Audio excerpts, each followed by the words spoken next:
Good morning प्यारे बच्चों, मैं हूं आपके एजुकेटर पूर्णिमा और हम करेंगे वर्कशीट नंबर 26। सब्जेक्ट आपका साइंस है, क्लास आपकी 8th है और डेट है 20 जनवरी। तो चलिए, रिप्रोडक्शन इन एनिमल्स। रिप्रोडक्शन क्या होता है? अपने जैसे जीवों को पैदा करना, जन्म देना। ठीक है, तो वो कहलाता है reproduction. As we know that different life process, बहुत सारी लाइफ प्रोसेस होती है हमारे अंदर। डाइजेशन होता है, ब्लड का सर्कुलेशन होता है, एक्सक्रीशन होता है, सुबह हम फ्रेश होकर आते हैं वो, और रेस्पिरेशन, हम सांस लेते हैं, are essential for the survival of every individual. But reproduction is essential for the continuity of the life on the earth. अगर मान लो कोई भी जीव होता, चलो बिल्ली ही ले लेते हैं, बिल्ली ले लेते हैं, या फिर ह्यूमंस ले लेते हैं, दो ह्यूमंस हैं ए और बी।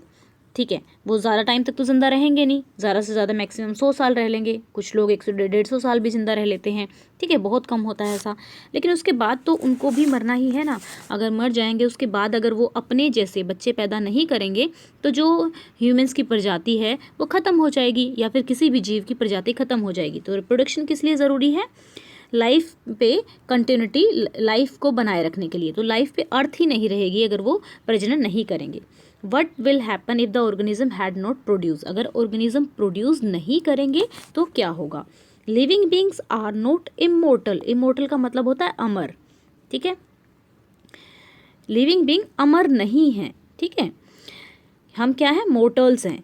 इवेंचुअली दे डाई, मतलब धीरे धीरे वो मर ही जाते हैं। So what will make sure that organism will still exist in nature. तो ये इस बात की श्योरिटी कैसे होगी कि जो ऑर्गेनिज्म है वो नेचर में बने रहें?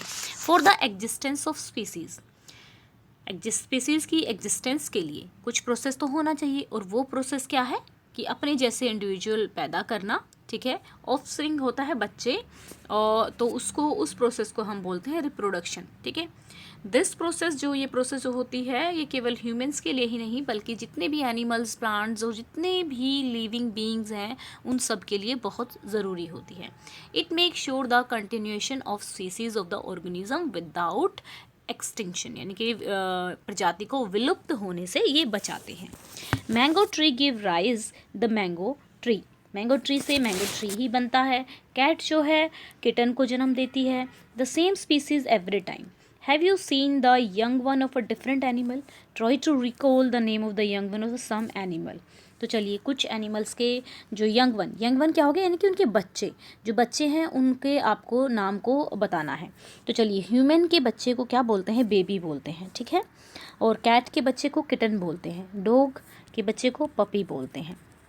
ठीक है, बटरफ्लाई लार्वा, हेन, चिक, काऊ को काफ, फ्रॉग, टेडपोल। तो चलिए, आपको लिखना किस तरीके से? इस तरीके से लिखना है। ह्यूमन का तो लिखा ही हुआ है, ह्यूमन का बेबी लिखा हुआ है ना, ह्यूमन का बेबी लिखा हुआ है।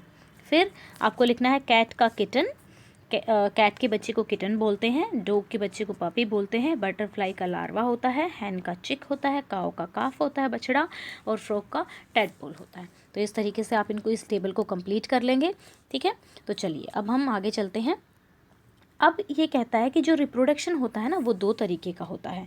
रिप्रोडक्शन, एक सेक्सुअल रिप्रोडक्शन में एक मेल होता है और एक फीमेल होता है, हर प्रजाति में। तो दो लोग मिलकर बच्चे पैदा करते हैं। ठीक है, एसेक्सुअल रिप्रोडक्शन में एक ही पेरेंट होता है, वो अपने आप को रिप्रोड्यूस करता रहता है। ठीक है, तो sexual reproduction, it is a process where two parents participate in producing their offspring resulting from the fusion of a male and female gamete is called the sexual reproduction.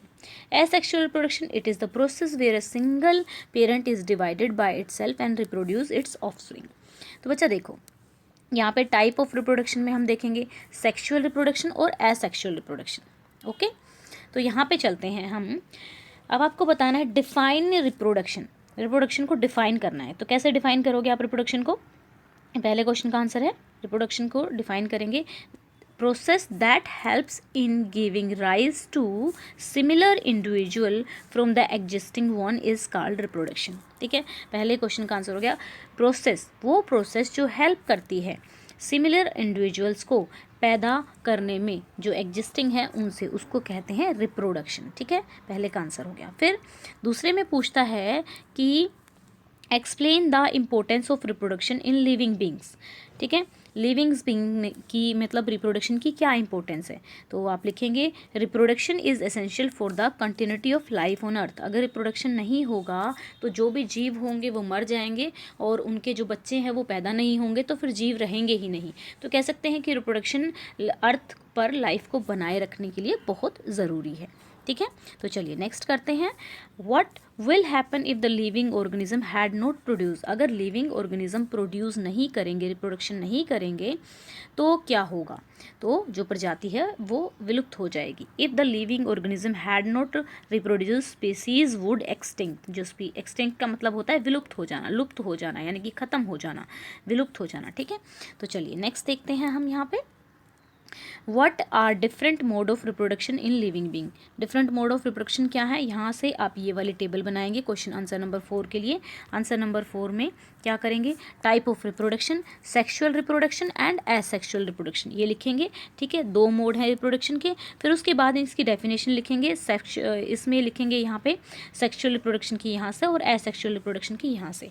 ठीक है, और अगर ये डेफिनेशन थोड़ी छोटी करनी है तो आप यहाँ पर ये लिख सकते हैं, it is the process where 2 parents participate, इतना सेक्सुअल रिप्रोडक्शन में, और यहाँ पर the process single parent is divided itself. ठीक है, एंड यहाँ तक इतना लिख लेंगे इसको। तो ये क्वेश्चन नंबर 4 का आंसर है।